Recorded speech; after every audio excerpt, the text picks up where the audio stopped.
So I haven't made a video in a while. There's been a lot of stuff going on with me recently. I was in a Smash tournament, my mic stand broke, so I had to buy a much better one that makes everything look more professional, but I couldn't record for a couple of days, and by a couple of days I mean like half a week, which happened to have been last week, so yeah. I have benchmarks this week. I bought Sunset Overdrive and I still need to beat it. I'm like 4 hours, 20 minutes in, deadass. I'm not even joking about that. 420 blazing, baby. I also completed Ippo New Challenger, and I started Kyosa Giga yesterday. And Ajin's release schedule is retarded, so that's the other reason why I haven't actually been releasing some of these videos, because I want to get Ajin in here, but it's just like, it just never comes out at one day, at one time. So yeah, I have a little bit of time, so I might as well record something, right? Aye. What better way is there to start off a video than with shitting on Erased? Just when I thought Erased couldn't get any worse after the killer's backstory, they decide to completely remove the backstory and take an anime original route. For all of you who aren't aware, when the teacher came behind the bush and destroyed the camera of the two guys stalking Satoru, the show officially became anime original. In the manga, that is actually supposed to be Airi, who punches one of the guys in the face and meets up with Satoru again in this different timeline for various reasons. They don't really make any sense, but at least we have an explanation for, you know, Airi fucking being there, whereas the killer is just kind of here for no fucking reason. Now, you're probably thinking that just because something has gone anime original, it doesn't mean it's bad. And you'd be right, but this is worse than the manga. The problem with this episode of Erased is that the explanation for basically everything was removed as a result of not following the manga. The explanations for certain things in the manga are definitely retarded, but at least there's something there. Why did the killer want to murder little children? That's actually covered in a terribly written flashback that, if I'm correct, starts around chapter 34 in Bokudake's manga. I won't speak of it now, as it possibly could be covered in the last episode, but I will say that it is one of the edgiest things that I have ever read.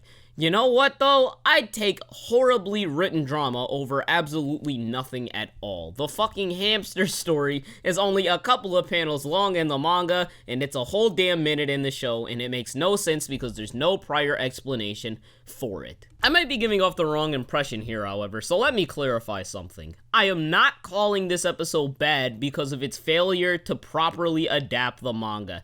It's bad, and because it decided to break away from the manga, things won't be explained, and the story is now even more of a clusterfuck than it was before. Other problems with the episode include being in a coma for 15 years due to hypothermia, Satoru having the brain of a 5th grader when he had the brain of a 29-year-old when he originally used the revival and he's still in that timeline, Satoru telling the killer that he regained his memories when he's alone with the killer on top of a fucking roof and is unable to move properly, Satoru getting cucked hard by a trap, and that trap that he saves thanks him by stealing his girl. The killer drowns hamsters for absolutely no reason other than being a dickbag. The killer is one-dimensional, and I have to say it again, but Satoru is a cuck. Issues that I've had with other episodes include the fact that the use of a red herring kinda didn't fucking work, because if the red herring is kinda supposed to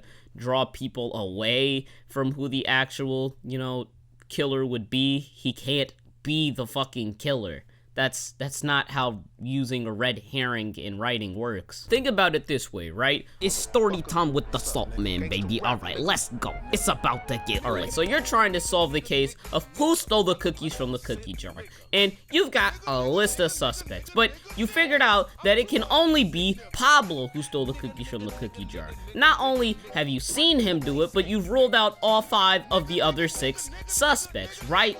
So, what Pablo does is he goes, hey, that's not actually me. That's my twin cousin, Pablo. Not Pablo, Pablo. Then he comes back the next day and he's like, oh, that was actually me, Pablo. And then he punches you in the mouth. That's basically what Bokudake is. It's the exact same thing. Just think about cookies as being murderers and little girls and fuck it. This show sucks. And again, why would the killer come back to help Satoru regain his memories? Does he want to get caught? Now, I told you all that the show was going to crash and burn, but I didn't even think it would be this bad. I figured that out after reading the manga, but when they diverge away from the manga, I don't know how bad this can possibly get. At the time, though, it's looking like it's going to be a 3.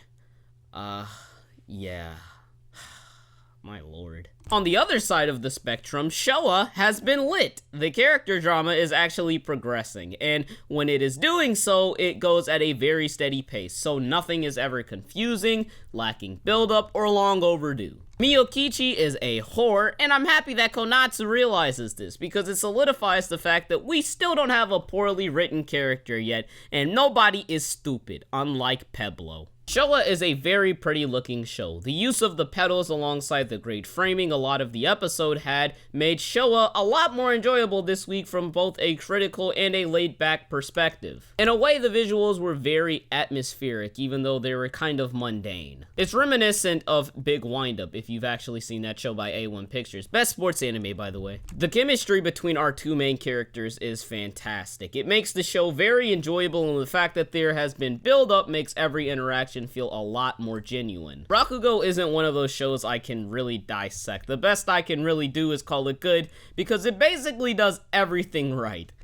Yes, everything. Think of a good show, then think Rakugo is better than that good show. That's basically all I really have to say.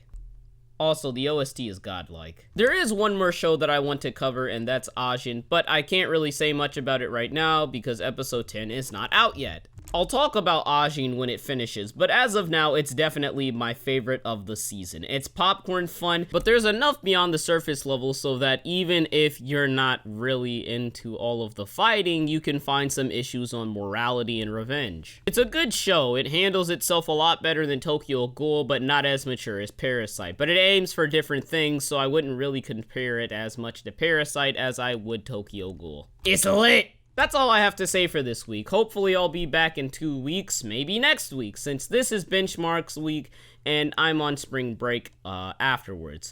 That's all I have to say for today, so I'll see you all later. Deuces.